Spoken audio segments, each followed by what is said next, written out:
ABP Ganga, खबर आपकी, जुबान आपकी।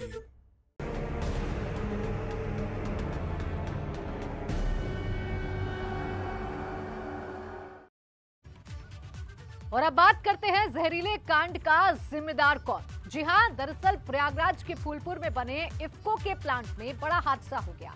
अमोनिया गैस का रिसाव होने से 2 इफ्को के अफसरों की सांसें थम गईं, तो वहीं कई इफ्को के कर्मचारियों की हालत गंभीर बनी हुई है, जिनको अस्पताल में भर्ती करा दिया गया है।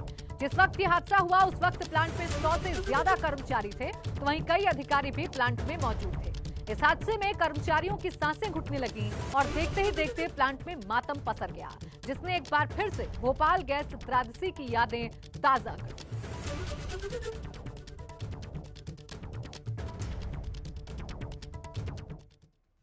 सबसे पहले आपको बताते हैं कि आखिर हादसा कैसे हुआ और कैसे गई 2 जानें।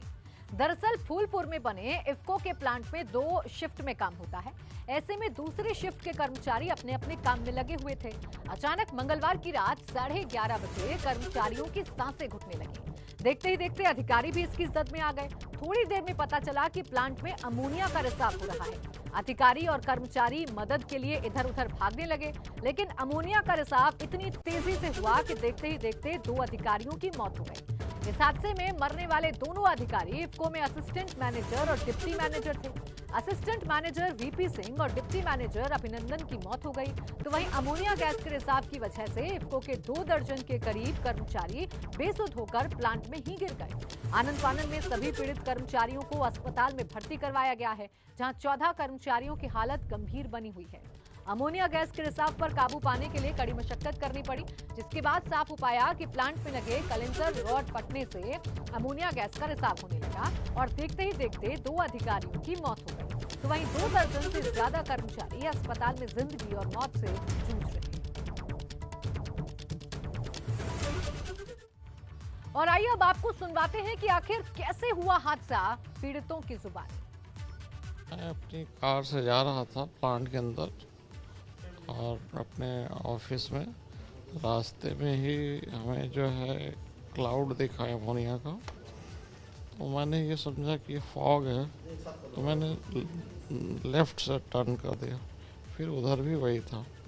फिर कोई पीछे से किसी ने मेरी गाड़ी में मार दिया, तो मैं गाड़ी से उतर के फिर क्रॉस करना चाहा, तो चारों तरफ अमोनिया अमोनिया। इसी तरह मैं 100 मीटर दौड़ के जो है और एक सेफ लोकेशन पे गया जहाँ पे कुछ लोग थे।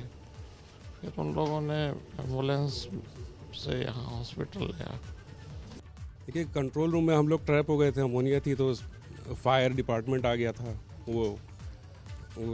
उसने जो वाटर स्प्रे किया, सब किया, तो इस तरह से बच पाए मेरे को।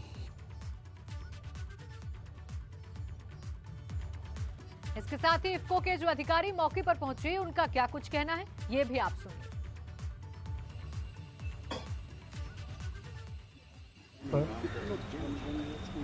हमारा यूरिया प्लांट जो है, उसमें एक अनफॉर्चुनेट एक्सीडेंट हुआ और पंप का प्लंजर डिटैच हो गया, जिसकी वजह से अमोनिया का रिसाव हुआ और एक अमोनिया का क्लाउड उस एरिया में बन गया। हमारे कंट्रोल रूम में जो भी ऑपरेटिंग स्टाफ था, हमारा फायर एंड सेफ्टी डिपार्टमेंट था, इमरजेंसी रिस्पांस ग्रुप था, इमीडिएटली हम लोग मोबिलाइज किए और हम कोशिश करते रहे कि उस क्लाउड के अंदर से जाके अंदर कंट्रोल रूम में पहुँचें और जो कंट्रोल रूम में लोग हैं उनको हम रेस्क्यू कर सकें। अब इस हादसे से कई सवाल भी खड़े हो गए हैं। सवाल ये है कि इस हादसे का जिम्मेदार आखिर कौन है।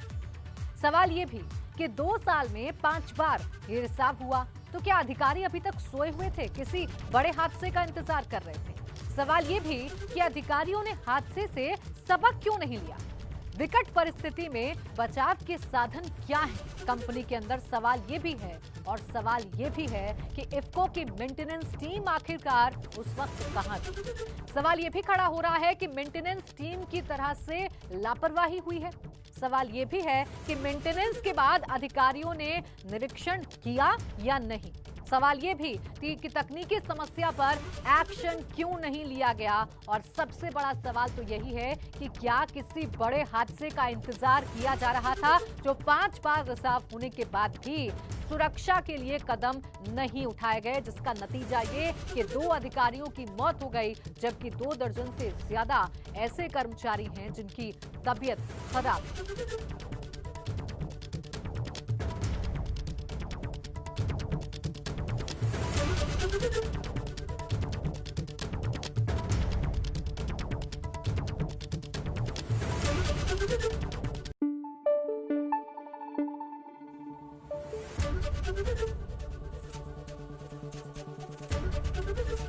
एबीपी गंगा, खबर आपकी, जुबान आपकी।